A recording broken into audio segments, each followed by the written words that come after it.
என் மனச மாமனுக்கு பத்திரமா கொண்டு செல்லு. இன்னும் என்ன வேணும்னு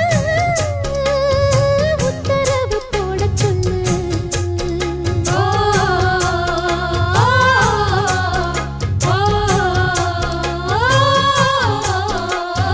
கொத்து மஞ்சள் தான் அரைச்சி நித்தமும் நீராடச் சொல்லு.